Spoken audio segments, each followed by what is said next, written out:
Now we have a panel with a bunch of triglycerides, all right, and made of glycerol and fatty acids. Might you tell me how you came to be here? Well, some of us entered into the diet. You see, you eat lots of fats and oils. And after these are broken into small droplets by the bile salts that the liver makes and the gallbladder stores, then these triglycerides can be absorbed into your lymphatic ducts and then into the blood. Dude, after they come in like through the lymphatic ducts, dude, then your body cells can like absorb them. Now they have to go from being like these balls called chylomicrons to these balls called VLDLs, but they get digested as they go through the blood, and your cells can like absorb the fatty acids and like turn it into like fat that a fat cell stores. There are other ways of getting fat, you know. These carbon, hydrogen, and oxygen atoms, which you see here, they didn't come from fat in your diet. No, you ate sugar. But your liver then converted the sugar into fat. And then you ate some protein. And then the liver then converted this protein into fat. You see, the carbon, hydrogen, and oxygen of sugar and the amino acids of proteins can be converted into glycerol and fatty acids to make fat. Well, now that you're here, what does a body do with you? Right.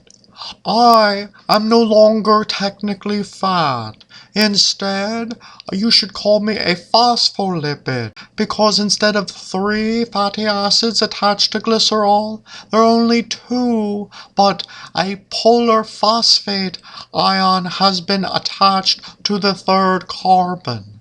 Therefore, one side of my molecule is polar, and the nonpolar fatty acids form the nonpolar tails. I am the major constituent of the cell membrane, and so therefore each cell relies on me for its structural integrity.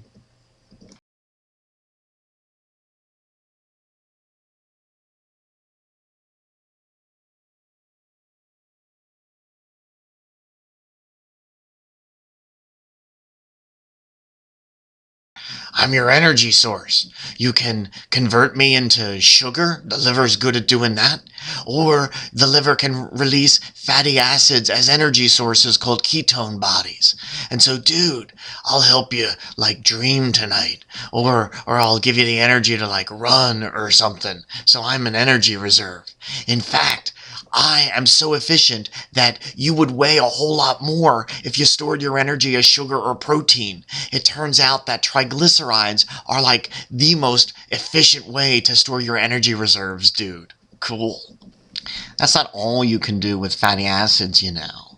Fatty acids, it turns out, are really important hormones called eicosanoids. Now, I know you probably haven't heard of that, but you use them all the time. In fact, almost every cell in your body can either make or respond to these eicosanoids. Your white blood cells use ones called leukotrienes for immunity, and others known as prostaglandins are important for pain, for fever, for inflammation, and so things like aspirin and Tylenol, they're affecting the levels of your eicosanoids in order to be effective. Now, it turns out that different eicosanoids can be made from different fatty acids. There are different kind of fatty acids, you know. The fatty acids from fish, well, they're really different from the fatty acids you would get from beef or chicken. And so you can make different kinds of hormones from different fatty acids. So if you have a lot of beef or chicken, you might be promoting more inflammation in your body because those fatty acids are converted into the hormones which promote more inflammation. So you have to know this stuff about fatty acids, you know.